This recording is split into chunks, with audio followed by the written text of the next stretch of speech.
오랫동안 모든 죄 가운데 빠져 284장 찬송하였습니다.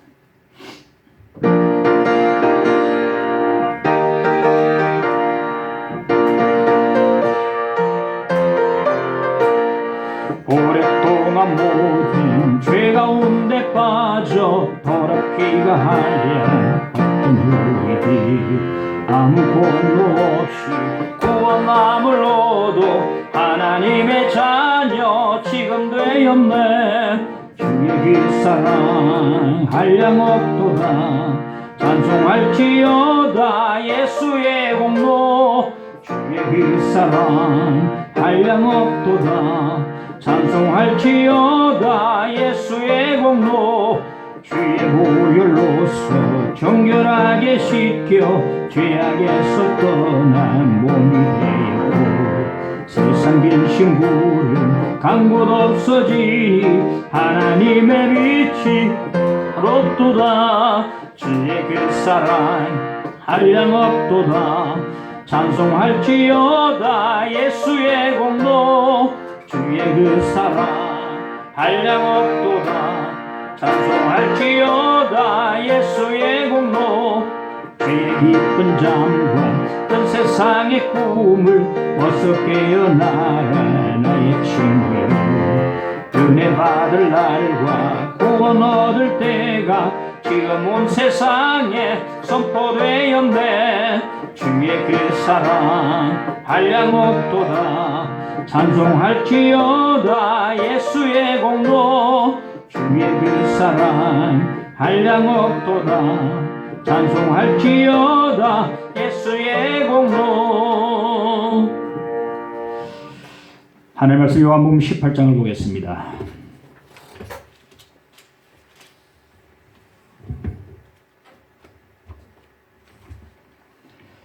15절로 18절까지 말씀 보겠습니다. 시몬 베드로와 또 다른 제자 한 사람이 예수를 따르니 이 제자는 대제사장과 아는 사람이라. 예수와 함께 대제사장의 집들에 들어가고 베드로는 문 밖에 서 있는지라. 대제사장을 아는 그 다른 제자가 나가서 문지키는 여자에게 말하여 베드로를 데리고 들어오니 문지키는 여종이 베드로에게 말하되 너도 이 사람의 제자 중 하나가 아니냐 하니 그가 말하되 나는 아니라 하고 그때가 추운 고로 종과 아래 사람들이 불을 피우고 서서 쬐니 베드로도 함께 서서 쬐더라. 아멘.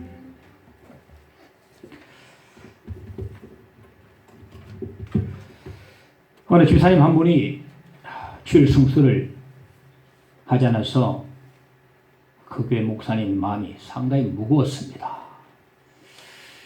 하루는 그가 하는 사업체에 갔더니 주일은 쉽니다.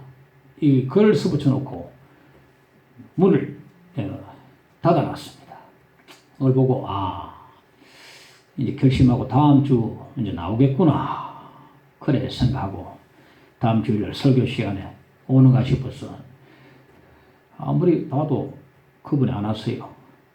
그래서 주중에 만나가지고 지난 주일 어디 가셨습니까? 그러니까 주일은 쉽니다. 써붙여놓고 어디 놀러 갔다 왔습니다. 그래. 참 안타까운 마음이 아닐 수 없습니다. 오늘 이 본문 18절에 보면 그때가 추운 고로 합니다. 그러니까 때는 추운 겨울입니다. 추운 겨울인데 지금 우리가 영적으로 혹독한 그런 겨울을 체험하고 있다고 생각합니다. 코로나 때문에 많은 사람들이 주님을 떠나가버리고 또 듣기로는 수많은 교회가 문을 닫았다고 하는데 참 되게 추운 겨울을 지금 우리가 맞이하고 있습니다. 오늘 본문에 보면 주님의 제자 가운데서 또 추운 영적 겨울을 맞이한 사람이 나오는데 그가 바로 베드로라는 사람입니다. 이 베드로는 원래 주님께 대한 열정이 대단했던 사람이었습니다. 그런데 추운 영적 겨울을 맞이하고 말았다. 이 베드로가 이 추운 혹독한 영적 겨울을 맞이한 그 이유가 무엇인가 함께 살펴보겠습니다. 첫째, 멀찍이. 겟세마네 동산에서 예수께서 붙잡히셔서 끌려가셨는데 그때에 예수께서 붙잡히시는 모습을 보고 모든 제자들이 걸음아 나 살려라 하면서 다 어둠 속으로 뿔뿔이 도망을 쳐버렸습니다. 베드로와 요한도 함께 도망을 쳤다가 이래서는 안 되겠다. 걸음을 멈추고 이 두 사람은 붙잡혀 끌려가는 주님의 뒤따라 이제 갔습니다. 15절 16절에 보니까 시몬 베드로와 또 다른 제자 한 사람이 예수를 따르니 이 제자는 대제사장과 아는 사람이라. 예수와 함께 대제사장의 집들에 들어가고 베드로는 문 밖에 서 있는지라. 대제사장을 아는 그 다른 제자가 나가서 문 지키는 여자에게 말하여 베드로를 데리고 들어오니. 여기에 또 다른 제자란 사도 요한을 가리킨다고 봅니다.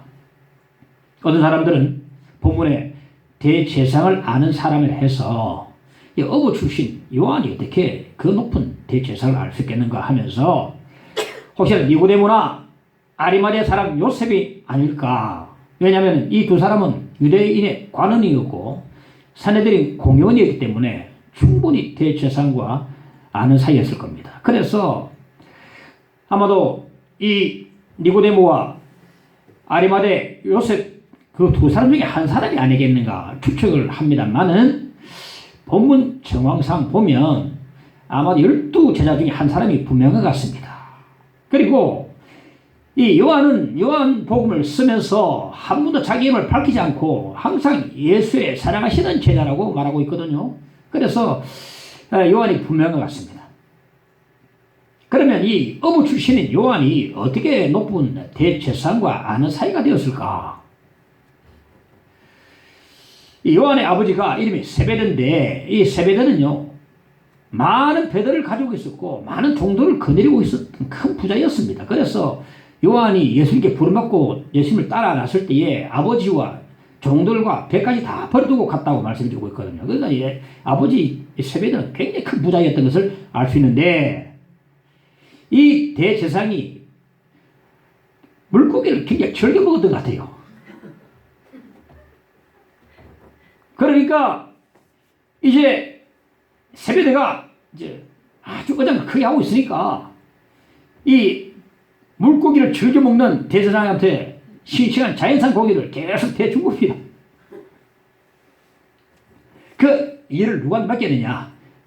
아들 요한에게 맡겼다는 거죠. 그래서 대제사장 집에 왔다 갔다 하다 보니까 대제사장과 서로 아는 사이, 안면이 트여지는 사이가 되었다. 그래서 그러다 보니까 주님께서 대제사장 안뜰에까지 끌려가셨는데 요한은 그 안뜰까지 들어갈 수가 있었다. 하지만 베드로는 안뜰에까지 들어가지 못하고 문 밖에 서 있다. 16절에 보니까 베드로는 문 밖에 서 있는지라 말합니다. 이 제가 상상을 한 것도 있습니다만은 신학자들이 이렇게 말합니다. 이렇게 상상하고 있어요. 제가 인위적으로 상상이 아니고 그 추측을 해보는 거죠. 상상은 뭐 하나님의 선물인데 신학자들이 이렇게 상상을 하더라고요. 보니까 이렇게 해서 대제사장 안뜰에 마음 놓고 들어가지 않았겠는가 그래 말하더라고요. 자, 대제사장의 안뜰에 들어가지 못하고 문 밖에 서성거리고 있는 베드로를 한번 상상해 보십시오. 저는 이 말씀 가운데 베드로는 문 밖에 서 있는지라 이 말씀에 깊은 은혜가 있는 것 같아요. 뜻이 있는 것 같아요. 이렇게 자존심 센 베드로, 예수의 수제자 베드로, 문 밖에 요한은 안뜰에 들어가 있고 혼자 문 밖에 서서 서성거리고 있다는 것이다. 베드로가 누군가? 수제자요. 다 주를 버릴지라도 저는 결코 주님을 버리지 않겠습니다. 저를 믿어 주십시오 하면서 맹세하고 결단했던 사람이 베드로예요.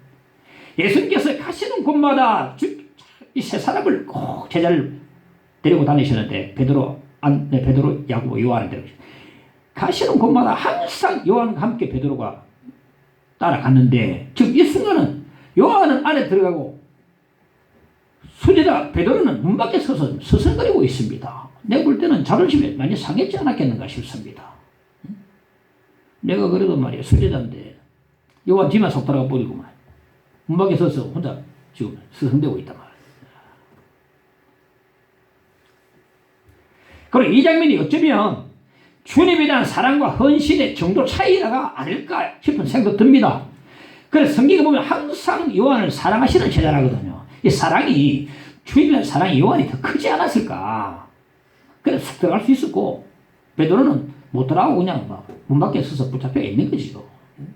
그리고 어떤 면에서는 베드로가 여차히 어떤 큰일이 벌어지면 다시 냅다 도망치기 위해서 문 밖에서 지금 남아있는지도 모릅니다. 지금 또 예수님께 무슨 일이 당하면 도망쳐야지 하면서 지금 문 밖에 서성대고 있을지 모릅니다.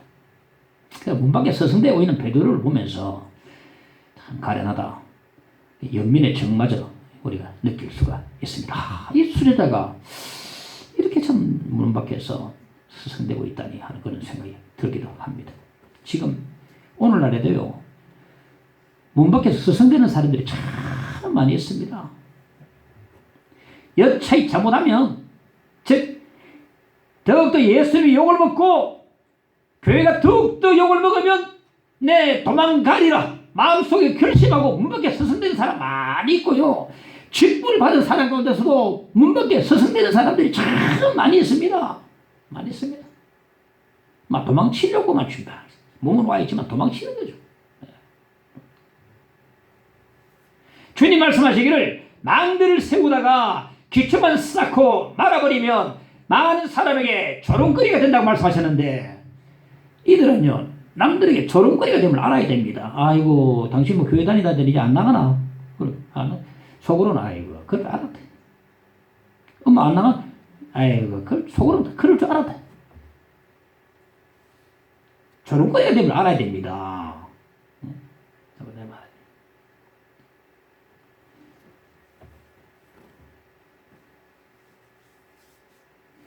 같이 신앙생활을 출발했다가 한 사람은 하나님께 인정받고 교회 인정받아서 장로가 되는데 똑같이 신앙생활을 했던 사람이 자기는 안 됐어요. 그러면 교회 오기 싫고 문 밖에 서성댑니다. 자, 겉돌아요. 겉돌아. 함께 될 때 함께 되고 그러니까 된다고 되니 하나님께 인정해 주시고 교회에서 인정해 줘야 그러니까 뭐 새벽도 다니고 열심히 하는 모습을 보여야 성경이 충만하고 또 지혜가 충만한 사람 이 초대교회 예루살렘에서 그렇게 조건으로 뽑힌 사람들처럼 보고 하나님께 인정받을 때에 함께 장로가 되고 또 권사되고 집사되고 하는데 다른 사람 다 중직자 되는데 같이 출발했는데 안 되면 이제 교회 다니기 싫어요. 함께 돼가지고 충성을 해야 기쁨이 충만하지. 안 되면 이제 문 밖에 스승됩니다. 코로나 시대 잘 됐다. 막. 이제는 막 인터넷 예배만 드리고 아니면 막 들어오고 드리고 막 대체. 지금 문 밖에 스승되는 사람 참 많이 있습니다. 기회주의자. 성큼 들어오지 못하고 막 도망치겠다 이거죠.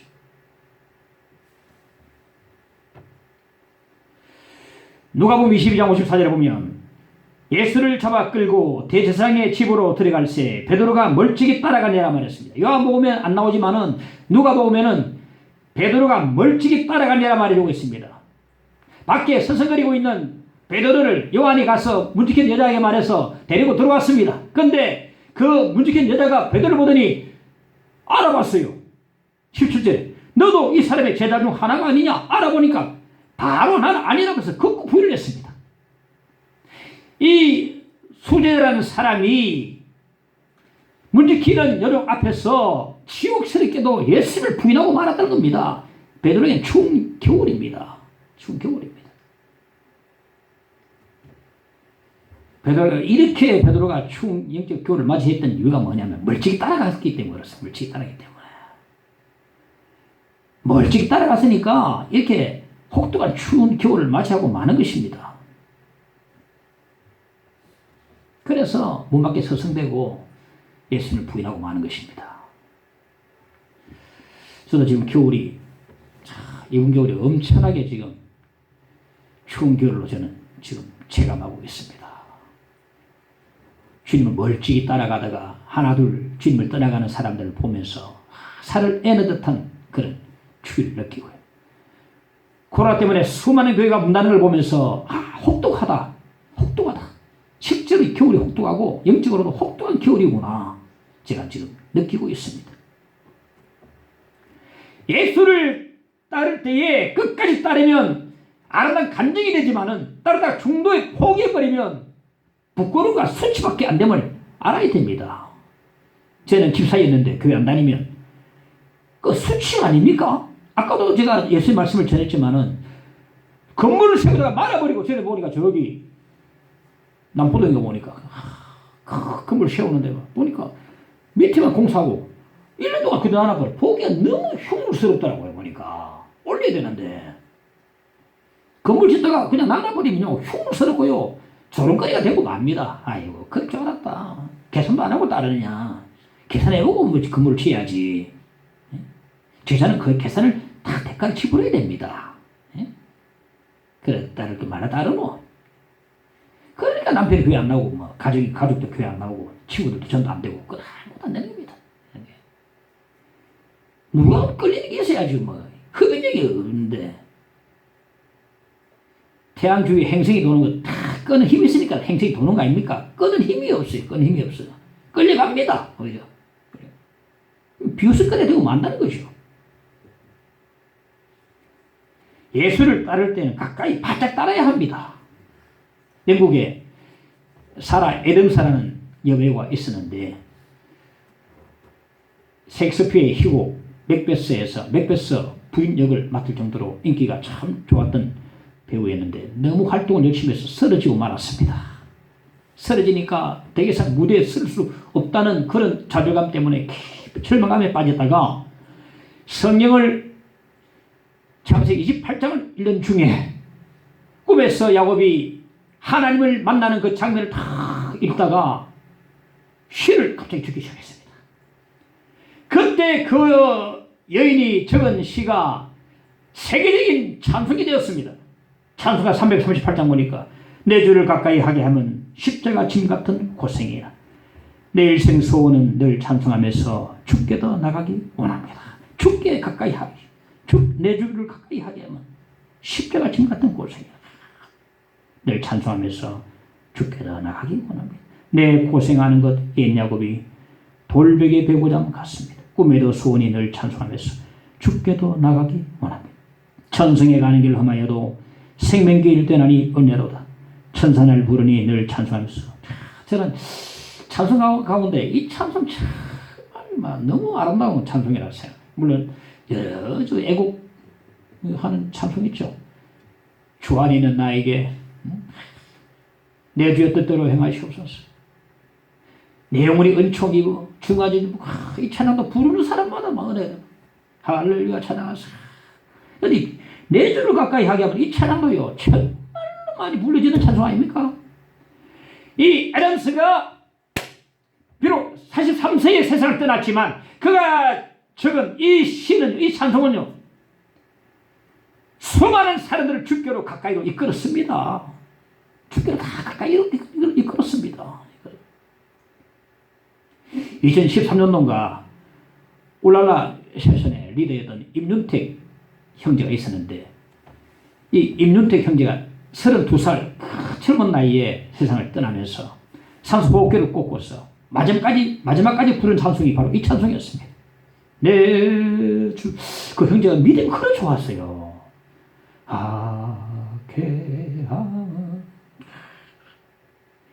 이 땅에서의 마지막 순간에 주님께서 가까이 하는 것보다 더 중요한 것이 그에게 무엇이 있었겠습니까? 이 땅을 떠나는 순간에 주님 천성으로 나를 인도해 주십시오 하는 그런 마음으로 믿음으로 부른 이 찬양이 얼마나 귀했겠습니까? 그 순간에 주님께서 가까이 해달라는 함께 해달라는 그 고백 그 찬양이 얼마나 귀중히 있겠습니까? 주님을 멀찍이 따르면 주 영적 겨울을 맞이하고 맙니다. 누구보다 주님을 가까이 따를 수 있기를 간절히 바랍니다. 주님을 가까이 따라야 돼요. 내 주를 가까이 그래서 시편에 보면 하나님을 가까이 함이 내게 복이라 그랬습니다.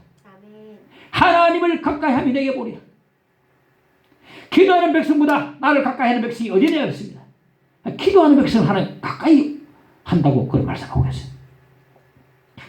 예배하고 기도하고 주님을 따를 바에야 가까이 따라야 됩니다. 어중간하게 따르면 피곤합니다. 새벽기도도요. 누가 가장 피곤하냐면요. 아예 안 나온 사람은 덜 피곤합니다. 일주일 중에 한 이틀 나온 사람은 역시 피곤합니다.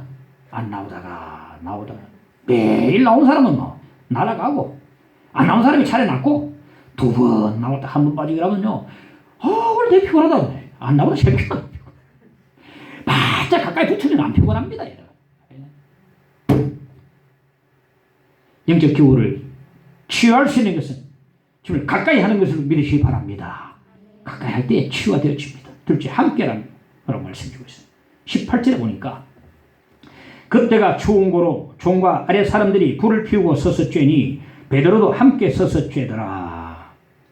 베드로가 예수님을 붙잡아 끌고 온 대제사장들의 종들, 그러니까 주님의 원수들이 피운 그 숯불 앞에 그들과 함께 지금 불을 쬐고 있는 모습입니다. 원수들과 함께 불을 쬐고 있다. 예수를 욕하고 떠드는 그들과 함께 섞여서 함께 맞장구 쳐주고 함께 떠들고 웃으면서 가면을 쓴 채로 그들과 함께 불을 쬐고 있는 베드로의 너무 딱한 모습이 아닐 수가 없습니다. 수제자가 직분 받았는데 옛날에 함께 지금 베드로는요 잊지 말아야 할 곳에 함께 있는 것입니다. 시편 1편 1절에 보면 복 있는 사람은 악인들의 꾀를 따르지 아니하며 죄인들의 길에 서지 아니하며 오만한 자의 자리에 앉지 아니하고 말씀했는데 하지만 베드로는 함께 하지 말아야 할 자리에 함께 하고 말았습니다. 그 주님의 원수들과 함께 그들이 피운 불에 쬐면서 서로 떠들면서 섞여서 말짱을 치면서 그래 예수 욕에도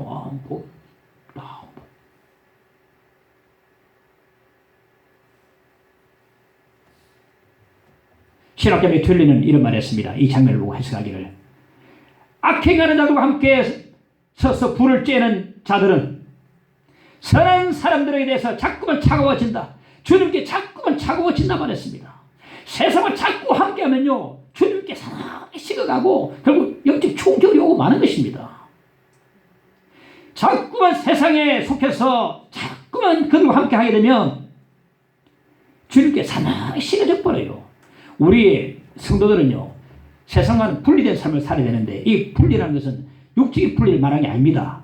만약 육적인 분리라면 우리가 지구를 떠나야 될 것입니다. 이게 육적인 분리를 말하고 영적인 분리를 말하는데 영적인 분리라는 것은 구별된 삶을 사는 것이고 믿음을 지키는 걸 말합니다. 바벨론에 다니엘이 붙잡혀서 거기서도 기도를 하면서 하나님의 신앙을 지켰던 것처럼 거기서도 다 세상 지능을 다 가졌어요. 국무총리로서 다 하면서도 철저히 신앙을 지키고 기도를 했던 삶을 사는 것을 보면서 육적인 분리가 아니고 영적인 분리로 믿음을 지키고 하나님 예배드리고 그것이 바로 우리가 세상 속에서 해야 될 그런 사명이 되는 것입니다. 우리가 세상을 짝 하면 짝 할수록 주님에 대해서는 자꾸만 사단에게 식어지고 차가워지게 됩니다. 결국 좋은 영적 교훈을 맞이하고 마는 것입니다.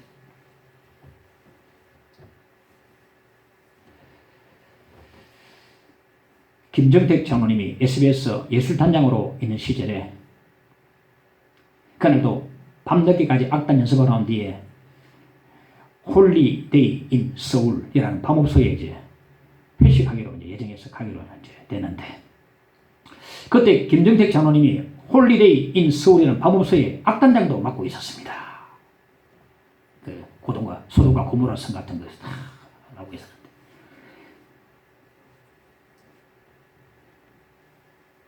크게 이 소나기가 쏟아지는 그날 밤에 이제는 연습 마치고 하는 뒤에 악단들과 그 밤업소로 이제 회식하기 위해서 출발하려는데 한 여자가 분이 딱 거기 다가왔어요. 보니까 한 번 딱 만난 적이 있던 여자 전도사님이었습니다. 그 김 장로님 얼굴을 보면서 측은히 여기는 마음으로 이렇게 말했습니다. 김 선생님, 더 이상 죄를 짓지 마세요. 오늘 집에 들어가시거든 꼭 성경책 읽어보시고 기도해 보세요. 너무나 가련하게 측은하게 생겼습니다. 예, 감사합니다. 그러다 그분이 신사였어요. 다른 사람 같으면 여기는 감사합니다.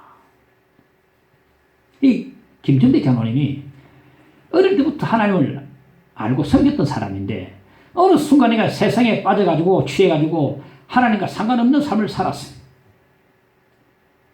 아내 생활에 못 이겨서 간혹 콩나물에 가뭄에 콩나물 나듯이 간혹 한 번씩 교회 참석했는데 치료하고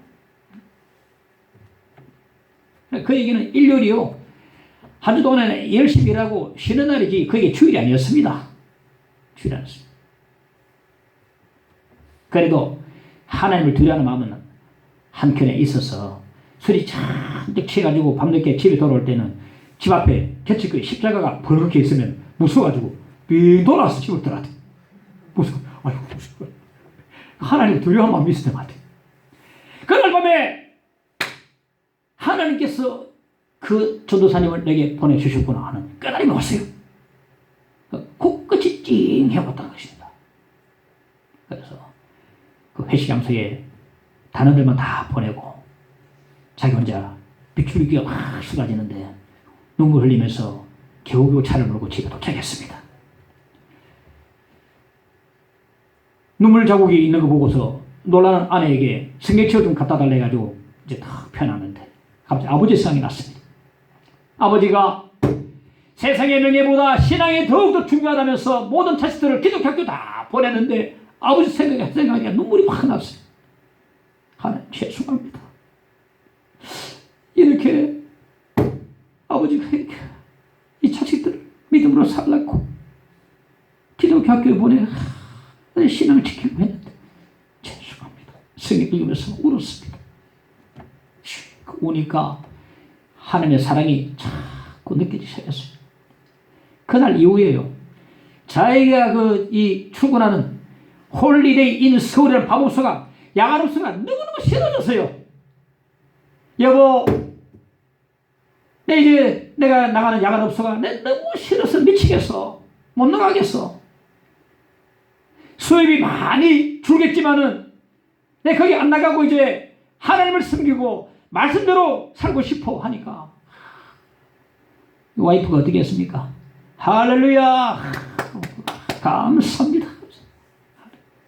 그러니까요. 그 삶에 그의 가정에 추운 영적 겨울이 물러가고 따뜻한 봄날이 오는 것입니다. 주와 함께 해야 됩니다. 주와 함께 해야 됩니다.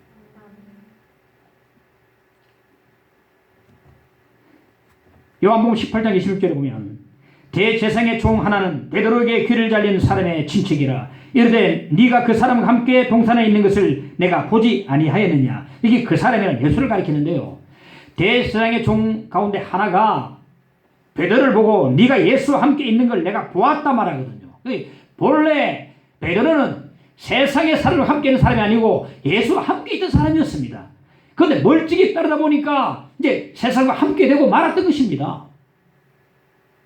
어느 날 예수께서 하루는 산에 오르셔서 밤새도록 기도하시고 난 뒤에 12제자를 부르셨는데 마가복음 3장 14절에 보면 이에 12를 세우셨으니 이는 자기와 함께 있게 하시고 또 보내사 전도도 하며. 주님께서 우리를 부르신 첫째 목적이 뭡니까? 바로 일을 시키려고. 자, 뭐 좀 일찍은 교사하고 성가대고. 저는요, 교회 오는 사람 노래 좀 잘하는데 바로 성가대원을 세우는 사람 이해 못합니다. 저는 노래를 좀 해도요, 그래서 성가대원 자격이 없다고 봅니다. 저는 우리 주님께서 우리를 부르신 목적이 바로 일을 시키기 위해서 하는 게 아니고 자기와 함께 있게 위함이라는 사실. 먼저 함께 있자는 겁니다. 주님께서 함께 있자. 이것 때문에 부르신 겁니다.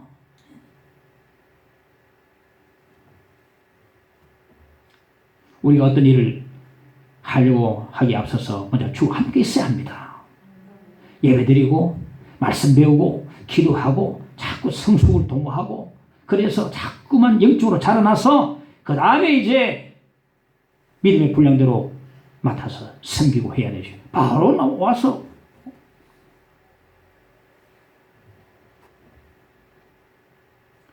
주님과 함께 있게 하기 위해서 주님이 우리를 부르셨다. 그런데 주와 함께 있으면요, 다른 사람이 알아봅니다. 오늘 대제사장의 종이처럼요, 네가 예수와 함께 있는 걸 내가 보았다. 우리가 예수와 함께 있으면요, 다른 사람이 알아봅니다. 세상 사람이 알아보고, 이웃이 알아보고, 친척이 알아보고, 가족들이 다 알아봅니다. 네가 예수와 함께 있는 걸 내가 보았다는 거예요. 보았다. 사도행전 4장 13절 14절에 보면 그들이 베드로와 요한이 담대하게 말함을 보고 그들을 본래 학문 없는 범인으로 알았다가 이상히 여기며 또 전에 예수와 함께 있던 줄도 알고 또 병나은 사람이 그들과 함께 서 있는 것을 보고 비난할 말이 없는지라. 이 사도들을 박해하던 자들도요, 그들이 예수와 함께 있던 자들임을 알았습니다. 전에 예수와 함께 있던 줄도 알고 하거든요. 알았다고 해요. 예수와 함께 있던 자가 아닌가. 베드로와 요한 보고 박해한 자들이 알아본다는 겁니다. 우리가 신앙생활 하면서요, 내가 예수와 함께 있다는 사실을 가족도 모르고 이웃도 모르고 친척도 모르고 아무도 모른다면요, 우리 신앙생활에 상당히 큰 문제가 있습니다. 왜? 예수와 함께 있으면 분명히 표가 납니다. 향기가 나고요, 예수를 닮게 되고요, 오래 있으면 있을수록 작은 예수가 되고요. 안드레가 예수께 부름받고 밤새도록 주와 함께 거하면서 말씀 듣고 교제하다 하니까 새벽이 되니까 베드로에 달려요. 베드로 보니까 안드레가 뭐랬습니까? 메시아를 만났다. 예수를 만나다니 메시아를 만났다. 그렇지 않으니까 보니까 말 안 해도 얼굴 달라지니까 분명히 뭐가 일이 있었구나. 분명히 밤에 무슨 일이 있었구나. 알아본다는 것이죠. 우리 예수를 함께 있으면요, 표가 나게 돼 있습니다. 우리가 옛날에 다방에 가면 담배를 피우고 있다 보면, 담배 피우는 사람 같이 있었나. 물이 다 배어버거든요. 냄새가 다 배어버립니다.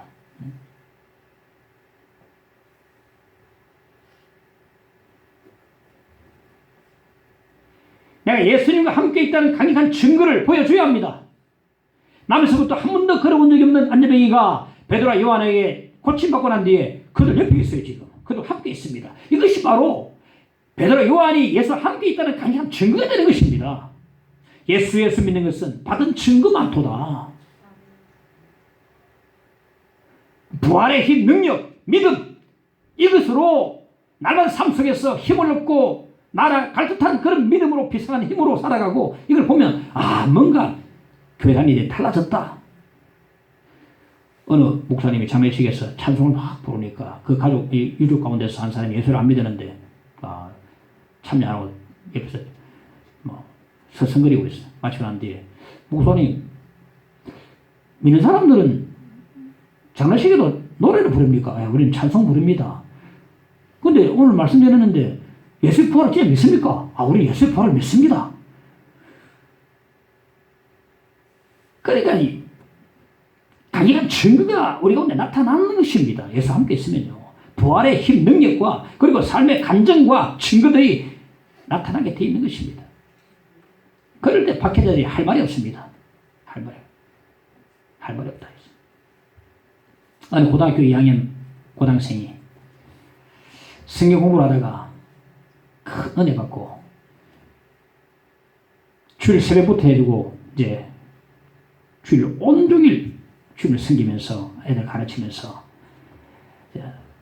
그걸 보내다가 다 사람들이 성도를 다 가고 난 뒤에도 끝까지 혼자 남아 찬송하다가 그때는 통금이 있었는데 통금이 될 때쯤에서 집에 가곤 했습니다. 그러니까 고등학교 2학년 되면 이제 대학교 입시를 준비해야 될 중요한 시점인데 아버지가 호통을 쳤습니다. 니 그러다 어쩌려고. 그래도 주일을 온전하게 지키고 나갔습니다. 아들이 말 안 들으니까 이 아버지가 주일 새벽 2, 3시 되면 술에 취해가지고 그 담임 목사님 전화를 했어요. 야, 홍 목사야, 내 아들 꾀해가지고 니 어쩌려고. 우리 집에라고 무슨 원서도 있길래 우리 아들 공부도 못하고 바보 만들려고 그러나. 그러면 술에 취해가지고 막 공격하니 목사님 술 새벽 2시, 3시 되면요 진짜 피곤한 시간이거든요. 지금 곧 새벽으로 나와야 되네. 앞전에 딱 깨보니까 곤란한 겁니다. 매주마다 새벽에 전화 오는 겁니다. 그런데 그 사람 부인이 이제 교회에 갓 오기 시작했기 때문에 마음대로 끊지도 못하고 혹시나 부인한테 해를 끼칠까봐 끝까지 들어주는 겁니다. 혹시나 탁 끌어버리고 그래요. 이 아들이, 이 학생이 아버지가 주일 새벽 2시 되면 아버지가 술에 취해서 목사님께 전화하는 줄 알고 목사님 찾아봤어. 목사님, 제가 주님께 받은 은혜가 너무나 큽니다. 온종일 주님을 섬기도록 허락해 주십시오. 목사님, 아버지한테 찾아가서 약속했습니다. 아버지, 목사님 괴로우시지 마세요. 앞으로 한 달간의 성적이 안 오르면 내 교회를 안 다니겠습니다. 오르면 아버지 나를 반대하지 마세요. 좋다. 한 달 뒤에 성적이 떨어지면 너는 내 말대로 해야 된다. 나는 교회 못 나간다. 그런데 그때는요, 매 학교가 매일 시험 쳤어요. 월요일 시험 치니까 주일에 공부한 게 없어서 15등을 냈습니다. 화요일은 10등을 냈습니다. 수요일은 5등을 냈습니다. 금요일 1등을 냈습니다. 한 달 뒤에 반에 1등을 냈어요. 그리고 졸업할 때는 전교 수석을 차지했습니다. 그러니까 아버지가 할 말이 없는 겁니다. 그리고 나중에 아버지가 아들 때문에 아버지도 교회 나와가지고 집사 되고 그 교회 충성을 다했습니다. 목사님이 하도 신통해서 야야 네 진짜 대단하다. 어떻게 공부했길래 그렇게 잘할 수 있었는가 하여간에 목사님 말도 마십시오. 내가 주일 온전하게 주일 앞에 섬기기 위해서 여기도 얼마나 집중해서 공부한 줄 아십니까? 말도 마세요. 6일 동안 정말 열심히 했습니다. 주일 하루 주일만을 섬기기 위해서. 그가 서울대 가가지고 유학 가가지고 공부해서 박사 돼가지고 지금 대학교에 교수를 하고 있는데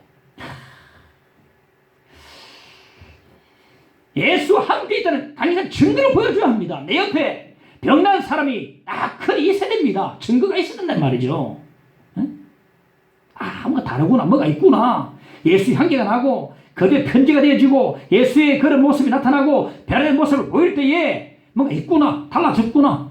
변화되었구나. 깨달을 수가 있고 남들이 알아본다는 것입니다. 그런데 우리는 그렇지 못합니다. 대부분은요. 베드로도 대사의 종들이 피운 그 숯불에 한개 쬐다가 그 앞에서 주님을 부인하고 말았습니다. 야고보서 4장 4절에 보니까 누구든지 세상과 벗이 되고자 하는 자는 스스로 하나님과 원수되는 것이니라 했습니다. 이 세상을 짝 하면 추운 영적 겨울을 맞이하고 맙니다. 예수님과 함께 있을 때에 추운 영적 겨울이 치유가 되는 것을 믿으시기 바랍니다. 예수 함께 있을 때에 치유가 되는 거예요. 내가 예수와 함께 있다는 사실을, 이 강력한 증거를 좀 보여줍시다. 베드로 요한은 얼마나 참 담대했겠습니까? 증거물이 있으니까, 나은 사람이 있으니까, 이 증거물이 있으니까 할 말이 없는 겁니다. 그러니까 교회 다녀라. 알았다는 말이에요. 셋째, 숯불입니다. 요한복음 21장 7절 9절의 말씀 보면 예수께서 사랑하시는 그 제자가 베드로에게 이르되 주님이시라 하니 시몬 베드로가 붙고 있다가 주님이라 하는 말을 듣고 겉옷을 두른 후에 바다로 뛰어내리더라. 육지에 올라오니 숯불이 있는데 그 위에 생선이 놓였고 떡도 있더라. 옛날에 놓았던 그물을 다시 잡고 베드로가 디베랴 바닷가에 갔는데 그때 부활하신 예수님이 베드로를 찾아오셨습니다. 그리고 그 앞에 미리 주님께서 숯불을 다 피워놓으시고 베드로를 기다리고 계셨고, 이 숯불은 예수님께서 베드로를 위해서 의도적으로 피워놓은 숯불입니다. 이 숯불에 베드로를 주님이 세우셨습니다. 과거의 베드로는 이 대제사장의 종들이 피운 그 숯불 앞에서 예수를 부인한 적이 있었던 것입니다. 주님이 피우시는 그 숯불 앞에서 과거에 주님을 부인했던 그 사실과 그리고 큰 소리 쳤던 그 사실들이 나약하고 부끄러운 자신의 모습이 오버랩돼서 떠오르고 아랭거리는 불빛과 함께 아픈 격들이 다시 피어올랐습니다. 그러니까 부끄러워서 주님 앞에 얼굴을 들지 못하는 것입니다. 자신의 연약함과 죄와 허물을 되돌아보면서 죄스러워서 주님 앞에 얼굴을 들지 못했을 것입니다. 주님께서는 베드로를 다시 숯불 위에 앞에 세우시고 그의 과거의 죄의 모습을 보게 하시고 깨닫게 하시고 그를 용서해 주시고 회복시켜 주시고 다시 새로운 소명을 베드로에게 주셨습니다. 요한의 아들 시몬아, 네가 이 사람들보다 나를 더 사랑하느냐? 주님 그러하나이다. 내가 주님을 사랑하는 줄 주님께서 아시나이다. 주님께서 똑같이 세 번째 물으실 때는 베드로가 근심하면서 대답했습니다. 주님, 제가 주님 앞에 큰 소리 치고도 주님을 부인한 사람입니다. 저는 나약한 사람입니다. 제 죄를 용서해 주시옵소서. 하지만 지금도 주님을 사랑하는 마음은 진심입니다. 주여 나를 받아 주옵소서. 이러한 뜻이 그의 말에 포함되어 있었을 것입니다. 주께서 베드로를 회복시켜 주시고 그에게 새로운 사명을 주셨습니다. 다음 주일은 올해의 추수감사 주일입니다. 코로나로 인해서 교회와 사회와 온 세상이 정신없었던 한 해였습니다. 여기까지 어떻게 온 줄도 모른 채로 추수감사절을 맞이하게 되었습니다.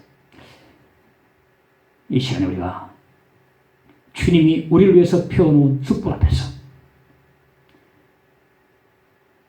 허겁지겁 달려봤던 한 해를 한번 되돌아볼 수 있기를 바랍니다. 지금 우리는 어느 겨울보다 더욱더 추운 겨울을 맞이하고 있습니다. 주님 곁을 떠나간 많은 사람들, 세상과 짝하다가 넘어진 순간순간 어려워서 문을 닫는 많은 교회들을 바라보면서 혹독한 추운 겨울을 우리가 지금 맞이하고 있는 것입니다. 한 해를 되돌아보면서 또 우리 자신이 하나님께 제대로 살지 못했던 순간들도 많이 주마등처럼 스쳐 지나갑니다.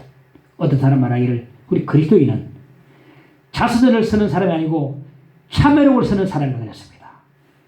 오늘 주님께서 우리 앞에 피우는 숯불 앞에서 우리 죄를 회개하고 내 연약함을 고백하고 내 잘못을 내놓으면서 새롭게 회복되어지고 새로운 소명을 받는 오늘 이 시간 되시기를 간절히 바랍니다.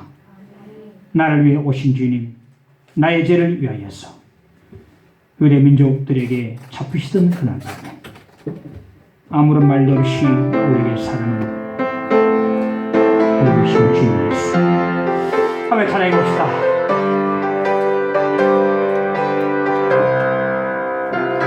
나를 위해 오신 주님, 나의 죄를 위하여서 유대인들에게 잡히시던 그날 밤에 말도 없이 우리에게 사랑을 보여주신 주님 예수, 십자가를 지셨네.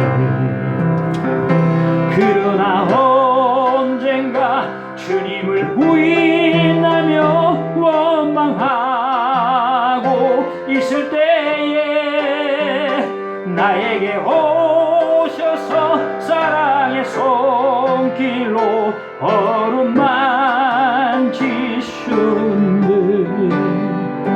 거절할 수 없어, 외면할 수 없어, 주님의 그 손을 잡았네. 주님의 사랑에 뜨거운 눈물을 흘리고야 말아. 그러나 언젠가 주님을 부인하며 원망하고 있을 때에 나에게 오셔서 사랑의 손길로 얼음 만지셨네. 거절할 수 없어, 외면할 수 없어, 주님의 그 손을 잡았네. 주님의 사랑에 뜨거운 눈물을 흘리고야 말았다네. 주님의 사랑에 뜨거운 눈물을 흘리고야 말았다네. 할렐루야. 주님이 우리 앞에 피우는 숯불 앞에서 주님의 사랑을 확인하고 우리의 연약함과 우리의 죄를 고백하고 새롭게 회복되어지고 새로운 사명을 받아 나갈 수 있기를 간절히 바랍니다. 베드로는 처음으로 예수를 부인한 그 후에도 숯불을 떠나지 않고 계속 거기에 머물러 있었어요. 우리는 이 세상이 주는 따뜻함과 편안함, 안락함, 탁을 즐기고 늘 추구합니다. 세상이 주는 그 따뜻함이 좋거든요. 숯불을 계속 쥐고 있었다. 이 따뜻한 세상의 숯불 앞에서 더욱더 주님을 부인하고 마는 것입니다. 두 번째, 세 번째 부인하고 맙니다. 뜨거운 숯불 앞에서 도리어 추운 영적 겨울을 맞이하고 마는 것입니다. 베드로는 이 숯불 앞에서 자기의 차가워진 몸은 불을 쬐면서도 자기의 식어지는 믿음은 불꽃을 피우지 않고 있는 것을 볼 수가 있습니다. 몸은 쬐면서도, 차가운 몸은 불에 쬐면서도 자기의 식어가는 믿음에 불을 붙일 생각은 하지 않고 있는 것입니다. 이 생의 숯불은 우리의 믿음을 사나하게 식히지만 주님이 우리를 위해 피워놓으신 숯불은 우리의 믿음에 불을 붙이고 사명에 불을 붙이는 것입니다. 주님의 숯불 앞에서 꺼져가는 내 믿음의 불빛을 다시 활활 태울 수 있기를 간절히 바랍니다. 우리 성도들은 사나하게 식어져서는 안 됩니다. 불꽃처럼 활활 타오르는 삶을 살아야 되는 것입니다. 과거에 연해주의에 고려인들이 많이 살았습니다. 거기서 우리나라 민족이 얼마나 대단히 열심히 했습니까? 그 어느 땅을 개간하고 열심히 살만하니까 스탈린의 강제 이주 정책으로 말미암아서 콩나무 시루처럼 열차에 크게 실린 채로 40여일 동안의 대륙을 횡단하게 해서 중앙아시아에 내버려졌습니다. 가다가 엄청 사람이 많이 죽었습니다. 근데요, 우리 민족은 강해요. 거기서도요, 열심히 땅을 개간하고 운망을 짓고 해가지고 또 잘 살았습니다. 아들들, 우리나라 사람들은 아들들을 공부시키는 건 열심입니다. 소파나 공부시키고. 공부시켜가지고 교수 만들고, 박사 만들고, 의사 만들고, 판사 만들고 다 그려놨는데 소비에트 연방, 소련이 무너짐으로 또다시 내쫓기게 됐어요. 다시 길바닥에 내쫓기니까 영하 30도 되는 그 추운 혹한에서 난방기구 하나 없이 운막에서 오돌오돌 떨고 있는데 놀라운 것은요, 그러면서도요, 교회는 부흥이 되더라는 겁니다. 그들이요, 우리 사람들은요, 우리 한국 사람은 세 사람 모여도 교회를 세우지 않습니까? 교회를 세우지. 그렇게 추위에 떨면서, 혹한 가운데 떨면서 교회를 세웠어. 하나 세웠는데 5년 만에 14개로 불어났는데 교회는 엄청난 부흥이 되었습니다. 워낙 목사님들이 거기 가서 부흥하면 와, 미어 터지고요. 15개 되는 교회들마다 아마 100여 명씩 모여서 미어 터지도록 예배드리고 그렇게 모여들더라고요. 아무리 혹독한 겨울을 맞이해도 그 가운데서도 그들은 뜨거운 믿음의 불꽃을 피우고 뜨거운 불을 일으켰습니다. 아무리 혹독한 겨울을 맞이해도요, 예배하는 자들은 소망이 있습니다. 할렐루야. 소망이 있습니다. 예배하는 자는 소망이 있습니다. 하나님 바라보는 자는 소망이 있습니다. 영하 40도 되는 데서 그 조통을 다 잃어버리고 다시 쫓김 받아도 그만큼은 부흥이 되었어요. 그만큼. 오야, 거기 모여들어서 미어 터지도록 모여들었습니다. 10몇 개 되는 교회들마다 가까이 찼습니다. 믿음의 뜨거운 불로서 추운 겨울을 녹여버리는 것입니다. 주님께서 우리 앞에 피우는 그 숯불 앞에서 우리 믿음의 불꽃을 다시금 활로 타올 수 있게 할 수 있게 간절히 바랍니다. 주님께서 우리 가운데 주신 메시지가 그렇다고 생각합니다. 주님을 멀찍이 따르지 맙시다. 세상과 짝하지 맙시다. 세상에 따뜻한 불을 쬐지 맙시다. 그러나 혹독한 영적 겨울을 맞이하고 맙니다. 주님을 날마다 가까이서 따르고 주님과 함께 늘 있고 주님의 숯불에 우리 믿음의 불을 활활 붙일 수 있기를 간절히 축원합니다. 이것만이 혹독한 영적 겨울을 이길 수 있는 길이 될 것입니다. 지금은 주님 바라볼 때고 주님 붙잡을 때고 예배할 때입니다. 예배해야만이 소망이 있고 우리의 믿음에 불을 붙이고 하나님의 도움을 받고 응답을 기대할 수가 있고 하나님께서 하늘을 물려주시고 우리 가운데 역사할 줄로 믿습니다. 그럴 때 따뜻한 봄날이 우리 가운데 오게 되는 것입니다. 내 죄를 회개하고 주 예수 믿고서 내 주를 사랑하며 잘 섬기로다. 나 어디 가든지 무엇하든지 주 예수 위하여 충성하라. 326장 감사합니다.